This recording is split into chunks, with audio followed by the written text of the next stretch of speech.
knelt next to my seat, and he took his hat off. And I just remember looking at him, he goes, "Thank you, Miss Megaturd, but we can't have you here with normal people, you narcissistic bastard. Could you please go down into the hold where we will keep you comfortable with the other animals, livestock and horses. Thank you for flying with us." It's incredible. Yeah. Yeah. Make sure it stays on that finger.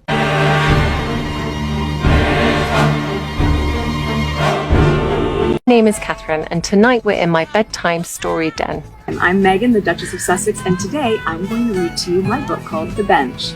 You said there was another incident that took place at dinner that was deeply troubling and hurtful. Can you explain what happened? There was one night we were having a royal dinner at the palace, and Em and I were sitting, and they offered us blackened salmon, which was obviously a dig at Meghan.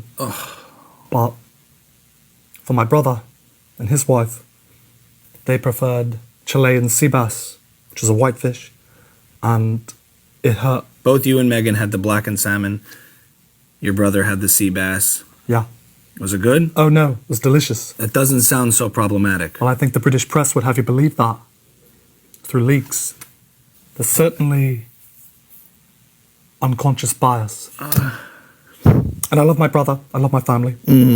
Harry and Meghan Markle's approval rating in the US has plummeted during the last 6 weeks, following the release of his bombshell memoir in which he slammed the royal family and shared very intimate details about his life, including how he lost his virginity. According to official pollsters Redfield and Wilton, Harry's approval rating has dropped by a whopping 45 points since December, while Meghan's has plunged by 36. Last time a poll of this kind was conducted, back on December 5th, Harry's approval rating was sitting at an impressive 38 points, while Meghan was hovering at around 23. But it looks like the US public has been left less than impressed by the couple's constant attacks on the monarchy, paired with the release of Harry's explosive book. And the prince is now all the way down to -7, while Meghan has plunged all the way down to -13. The dangerous lie that they have told is that I somehow boasted about the number of people that I killed in Afghanistan. I could always say precisely how many enemy combatants I'd killed, and I felt it vital never to shy away from that number. Among the many things I learned in the army, accountability was near the top of the list. So, my number? 25.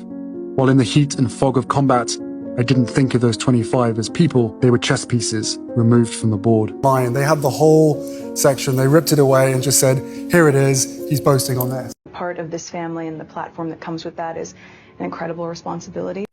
Oh my God, there's more coming. What else is there left to talk about?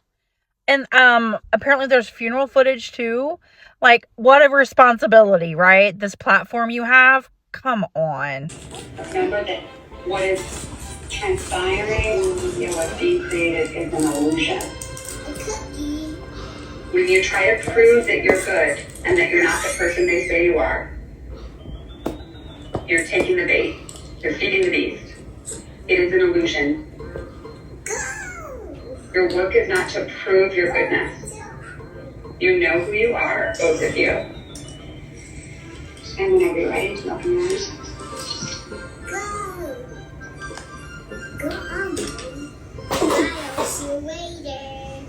Prince Harry on his recent media tour talks about how this is all made up, about how Meghan was the most giving, gentle boss one could ever ask for inside the palace, how she was sharing all the perfume and the clothing and the gifts that she received from outside vendors, which we know from your reporting and others, she wasn't supposed to accept, but she was getting it and sharing it with the staff. She was baking them cupcakes and cakes for their birthdays.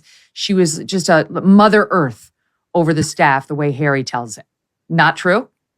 Yeah, look, you can be Mother Earth on one hand and a bit of a bully on the other. I mean, the two can walk hand in hand. I think Meghan, when she was being lovely, I'm sure she was being lovely, but she could also, if these reports are true, could be very, very difficult. And, Harry, in his book, he talks very briefly about bullying. It's interesting how little he goes into it. He doesn't feel the need to sort of address it too seriously. But he says they produced something like, I think it was a 20 or 25 page dossier of evidence. Well, I'd love to see that. Who the hell is this editor? Loathsome toad, I gathered.